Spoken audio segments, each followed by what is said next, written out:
This is another somber and emotionally raw day in Israel. It's the National Day, officially marking the second anniversary of the Hamas attacks. And although the U.S. brokered ceasefire continues to hold into a 6-day, it remains fragile. Tensions are high, with the remains of almost 20 hostages still in Gaza. Hamas says it has handed over those it has been able to access. 9 in all. The militant group says special equipment is required to find and recover the bodies of the others. Meanwhile, 2 more funerals have taken place in Israel today for those whose remains were repatriated earlier this week.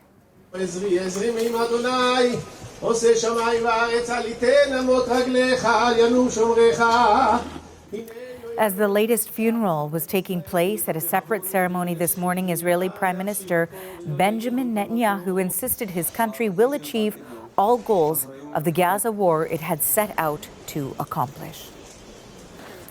And the CBC's Crystal Gumansing has been following this story for us. She's been at one of those funerals today. She joins me now live from Tel Aviv. So, Crystal, can you describe what it was like to be there?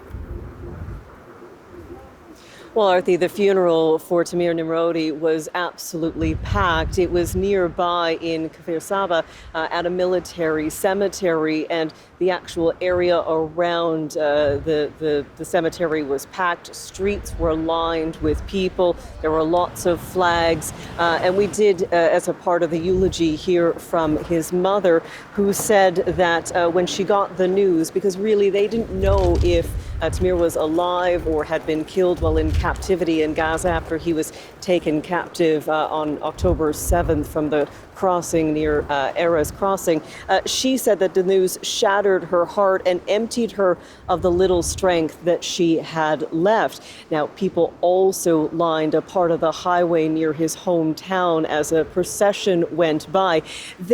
People had told me that there is a growing sense of anger and frustration because only 9 of the 28 bodies have been returned by Hamas. Those 9 individuals, their identity has been confirmed. But given that there are so many still outstanding, there is a level of frustration about what the Israeli government should do next.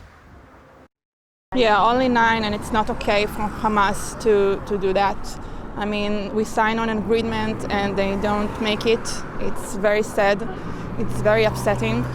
And I hope that everyone will return very fast. We demand it. I think it's shameful, to be honest, that an agreement was made and it's not being kept. And with all the respect to the efforts of Hamas to find the bodies, I know, well, I don't know, but I have the feeling that they know exactly where these bodies are and they will keep them as a bargaining chip later.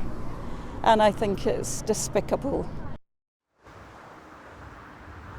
Now, the Hostages and Missing Families Forum has said, given the fact that they have not received the 19 remaining bodies that are still being held in Gaza, that Israel should not continue with this agreement, that it can't continue with the agreement. We have heard from Hamas officials saying that they are committed to all of the parts of this peace plan and ceasefire, and that they are working to try to locate the remains so that they can be returned, Dorothy. We know, too, as of course part of this agreement, of this fragile ceasefire deal that continues to hold, that Israel must also return the bodies of Palestinians to Gaza as part of this, and that is happening. What more can you tell us about that? Yeah, that's right, Arthi. We do understand that 30 more bodies were returned to Gaza today. Health officials in Gaza say the total now is at 120. The deal said that for every hostage in captivity returned to Israel, the bodies of 15 Palestinians would be exchanged and returned to Gaza. Now, we are hearing from doctors in Gaza who did speak with a freelance video journalist that CBC works with in Gaza, and the doctors have have been saying that they are really struggling to try to figure out the identity of these individuals, that they don't have the equipment, the sophisticated equipment needed to confirm identities. We've also heard from family members who have been going to the hospital where these bodies have been returned to. They are trying to get any information, and they are just not being able to be reunited with loved ones should their remains have been returned. We are also hearing more about the Rafah crossing. Israel Defense Forces and the group that deals with the aid, COGAT, is saying that efforts are in the works to reopen that crossing, but it won't reopen to aid, that other crossings will be used for that. So that is another part of this that we're paying close attention to, Arthi.